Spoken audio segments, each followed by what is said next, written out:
Mark, what an odd year 2017 will be for you. President Obama was good for the New York Times. What's President Trump going to be like? Well, I mean, the key thing is we're living through a gigantic, new, very unpredictable story. In many ways, it's the story is multifaceted, but it's linked. I mean, it's instability in Europe. Brexit's part of that, but only part of that. A wild card in the White House. It should be a great year for news. So when we think about the news business, the raw material that we make money out of is going to be in plentiful supply in 2017.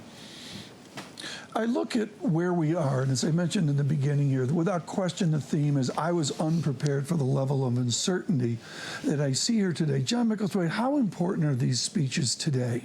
Do they come out and are they safe speeches, particularly President Xi, and then he just moves on to the next event? I think President Xi is likely to be a very safe speech because, in a sense, he's got the forum open to him. There isn't much American participation. He comes along and he will look, I expect, like a sort of credible alternative leader, if you want. That's what he has to do. Theresa May has a much more difficult problem where she has so far sort of failed to get across exactly what she stands for. She now seems to be coming down one side of the fence. But for people here, it's exactly the wrong answer. I look at this in the swirl and we go up to the inauguration speech, which I don't think anybody really understands where that speech is going. It's a set of speeches, and then we go to the March 15th Netherlands election. Yeah, but it's never ending. Right, it's never ending. But John, on your point, it does seem that a lot of CEOs here are more worried about Brexit than for the moment they are about Donald Trump. And don't you think with Brexit that one of the things people are wrestling with is the pacing?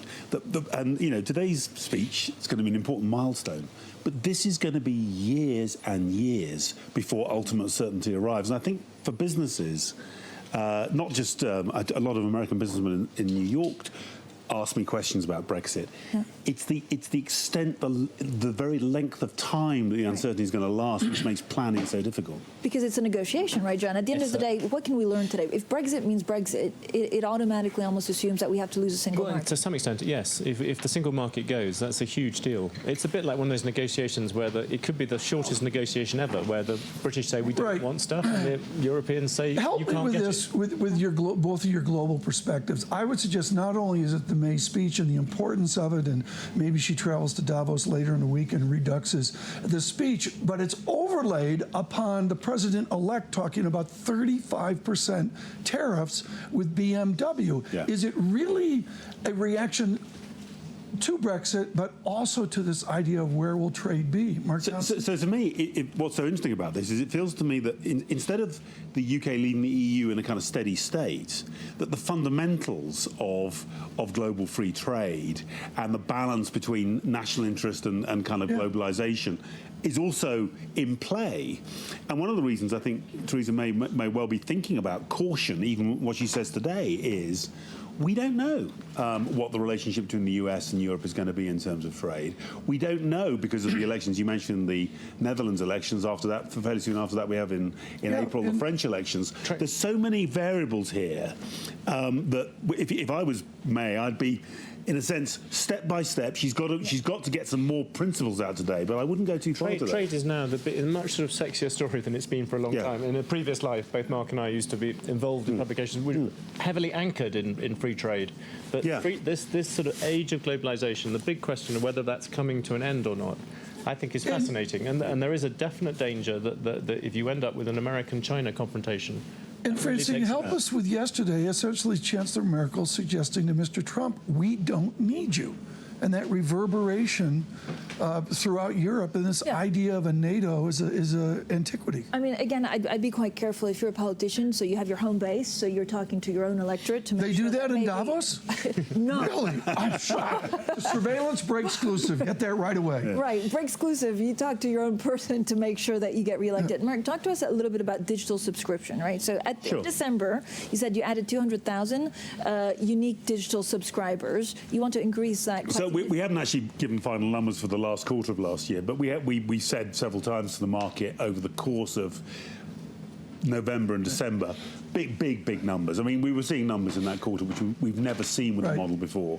And although there was an initial surge we don't expect to continue in the same way, we do think that the news cycle, and also to some extent specifically the character of the new president, means that we're going to go on seeing brisk business. Do you think this is the future of news, for upmarket news? That it is about my view is by far the most secure way of paying for high-quality journalism is asking consumers to engage, form a relationship with the news provider, and to pay. Yes, I do believe that.